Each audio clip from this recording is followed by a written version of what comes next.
Hello friends, welcome to the Story Highway.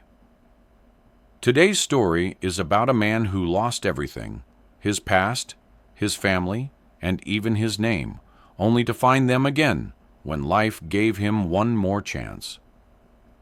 The story is called When Memory Returned.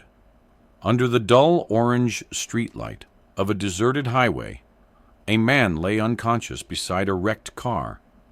The metallic taste of blood in his mouth, and the rain washing over his face. When he woke up days later in a hospital bed, he couldn't remember who he was.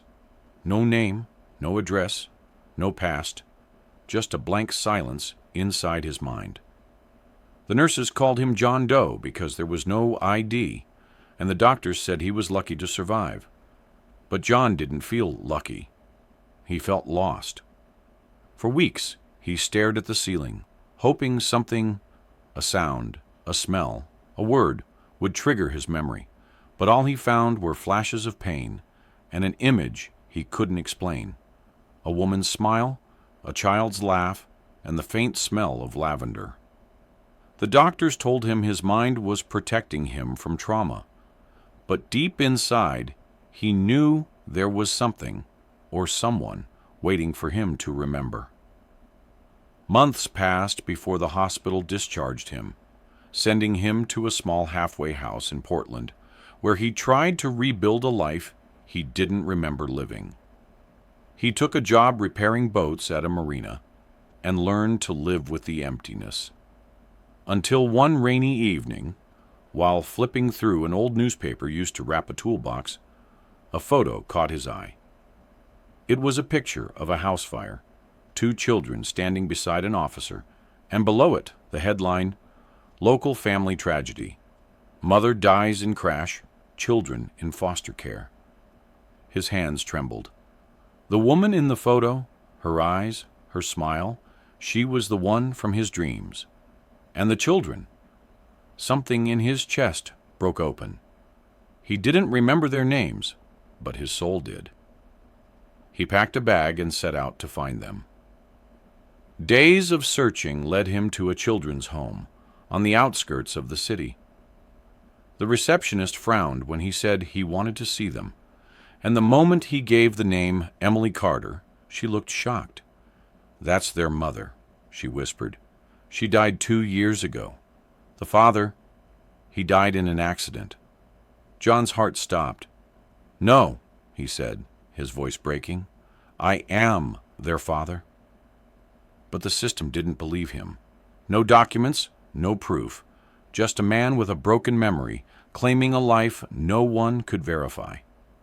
The foster officer told him gently, "Sir, you might be confused. Those children have moved on, but John couldn't." He spent nights outside the home, watching through the fence, just to catch a glimpse of them. One evening, as the children played in the yard, the younger one, a boy about 6, turned, looked directly at him, and froze. Their eyes met, and for a moment everything came rushing back. The sound of his laughter, the warmth of bedtime stories, the echo of "Daddy, push me higher" at the playground. Tears spilled down John's face as the boy ran to the fence, shouting, "Dad!" That moment changed everything. With that single word, his world came back. The crash, the argument with his wife before she drove away, the night he chased after her, the headlights, the scream, the impact, and then nothing. Guilt hit him like another collision. He remembered her hand slipping away, her last whisper, "Take care of them." He dropped to his knees, shaking. From that night onward, John made it his mission to bring his children home. He hired a lawyer with the little money he had, went through endless court hearings, DNA tests, and background checks. The social workers doubted him. The system buried him under paperwork. But John never gave up. He went to therapy, got his medical records, and slowly pieced together the fragments of who he had been. Michael Carter, husband, father, mechanic. And now, a man fighting to be a family again.